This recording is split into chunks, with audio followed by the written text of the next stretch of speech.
Montana for help because unidentified aircraft were buzzing them in missile-controlled silos. They had no idea what was going on.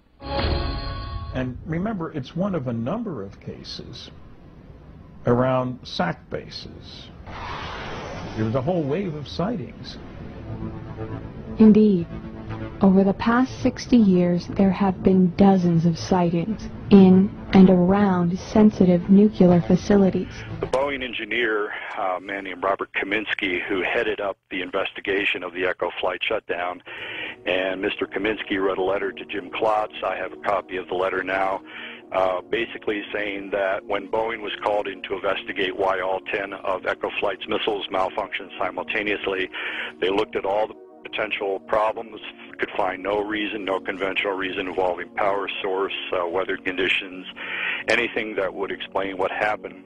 And as they were engaged in this investigation, they got a call from their liaison person with the Air Force up at Malmstrom saying, you've been ordered to cease your investigation and not to file a report.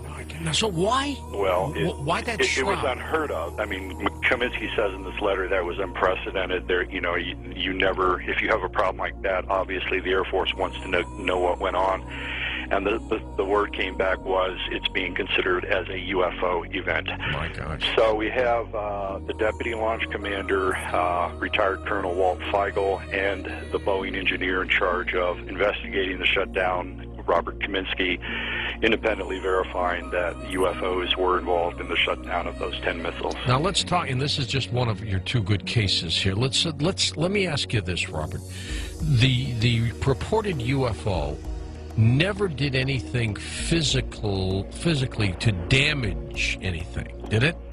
Well, yeah, yes, it did. I mean, in effect, the guidance and control systems, the hardware had to be replaced in all cases. There are other instances at other bases where the launch officers or the targeting officers or the maintenance personnel that I've talked to have said that the issue was the targeting codes were scrambled or erased. There's a variation on that story from case to case where you didn't have really a hardware failure, you had a software. But it was almost like a message to us as opposed, because I'm sure if they wanted to really take these things down, they could have. Well, here's my assessment, having studied this for 35 years. I try to differentiate when I'm speaking publicly, and certainly in my book, I differentiate between what is known in terms of the available facts and what those facts mean. And right. I try to have a clear demarcation between the two. In my opinion, and in the opinion of some 3/4 of the persons I've interviewed, the beings in these saucers are not human. The technology is vastly beyond any human technology, and therefore they have to be from somewhere else. And what is the assumption, the working hypothesis, is that what they're doing here and in the former Soviet Union, probably even today in Russia, is in effect wagging a finger at us and telling the nuclear powers that, in effect, they're playing with fire. Mm-hmm. There is another incident I can get into. It's the only one that I know of in the United States, but I interviewed a man named David Schur, who was at Minot Air Force Base in the mid-'60s as a missile launch commander. I've got his story in my book, where he talks about being down in the launch capsule one night, getting a call from one of his security guards who was reporting a bright object moving from missile to missile, hovering over the missile site and then moving at blinding speed to the next missile site, hovering over it. And launch officer Schur said that as it moved from missile to missile, that missile that the object was hovering over suddenly was activated, went into launch mode, and to the point where they and a second capsule had to press what was called the inhibit switch or button. And I asked him, I said, are you telling me that if you had not hit the inhibit switch, these missiles would have launched? And he said that they were getting a number of what he called spurious indicators, anomalous readings. And he said, given that there were multiple spurious indicators, he couldn't guarantee that the missile would have launched, but the launch activation sequence was activated.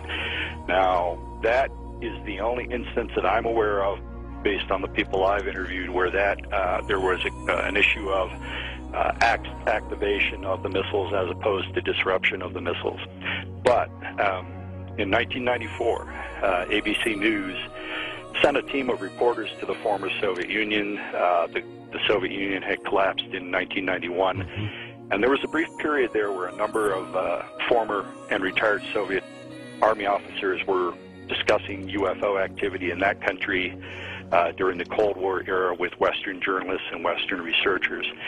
And on this ABC program, the transcript is still available online. A reporter named David Ensor talked to these retired Soviet officers, and two of them described an incident in October of '82 in Soviet Ukraine where a saucer-shaped object was seen for hours at extremely high altitude beyond anti-aircraft rockets or aircraft, moving around this small village, and was located next to an ICBM base, a nuclear missile base. And at some point during this incident, the same thing happened that David Shore described.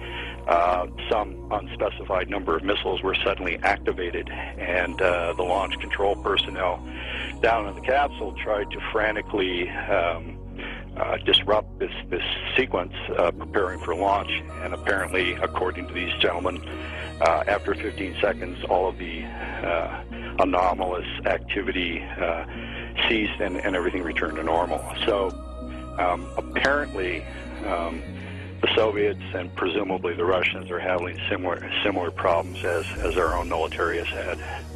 It's within the realm of possibility that whoever they are in these craft could be trying to prevent a nuclear war because they intend to invade the Earth and they don't want to inherit a radioactive planet. Now, that's an interesting theory, Robert. Now, I quickly say I don't think that's the case, but, for anyone to say, oh, they're here to save mankind, there are space brothers and so on, I think that's reaching. Is that a little too naivete on our part? Well, I'm not saying it's not what's going on. I just don't think that anyone has enough information to be able to say conclusively that that's going on.